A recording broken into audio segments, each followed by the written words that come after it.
নমস্কার বন্ধুরা, ফুলির রান্নাঘরে তোমাদের সকলকে স্বাগতম। আজকে আমি ঠান্ডা ঠান্ডা লস্যি তৈরি করব। যা গরম পড়েছে, এই গরমে একটু ঠান্ডা ঠান্ডা লস্যি হলে কার না ভালো লাগে। তা প্রথমে আমি এখানে ঘরে পাতা দই নিয়েছি।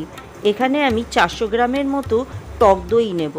আর তার আগে দই যে পেতেছিলাম, ওপরে যে সরটা পড়েছে সেইটা আমি একটা অন্য পাত্রে তুলে নিচ্ছি।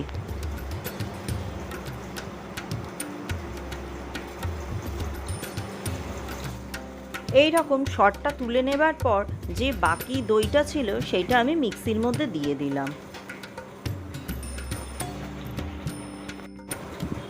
এরপর তার মধ্যে আমি 10-12টা আইস কিউব দিয়ে দেব।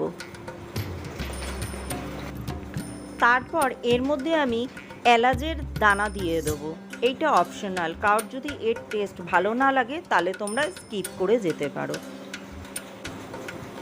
এরপর এর মধ্যে দিয়ে দেবো 4-5 চামচ চিনি। চিনিটা তোমরা তোমাদের পরিমাণ মতো দিতে পারো।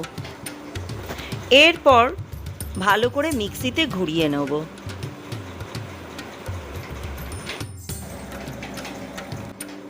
এরপর ঢাকনা খুলবো, খুলে দেখব ওপরে কীরকম ফেনা হয়ে গেছে। এখানে আমার লস্যি তৈরি হয়ে গেছে। এরপর এটাকে আমি গ্লাসে ঢেলে দেবো। আমি কিন্তু এই লস্যিটার মধ্যে একটুও জল ব্যবহার করিনি। আমি এখানে 2টো গ্লাসে ঢেলে নিচ্ছি।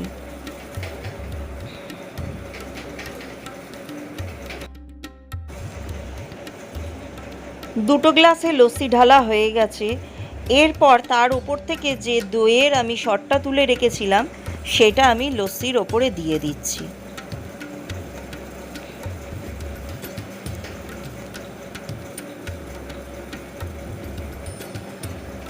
তার উপর থেকে একটু কাজু বাদাম কুচি ছড়িয়ে দিলাম।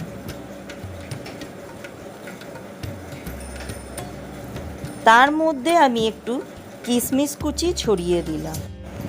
তো দেখলে তো বন্ধুরা, খুব সহজেই ঘরে দোকানের মতো লস্যি তৈরি করা যায়। তোমাদের এই রেসিপিটা ভালো লাগলে লাইক, শেয়ার, কমেন্টস এবং সাবস্ক্রাইব করতে ভুলো না। নমস্কার।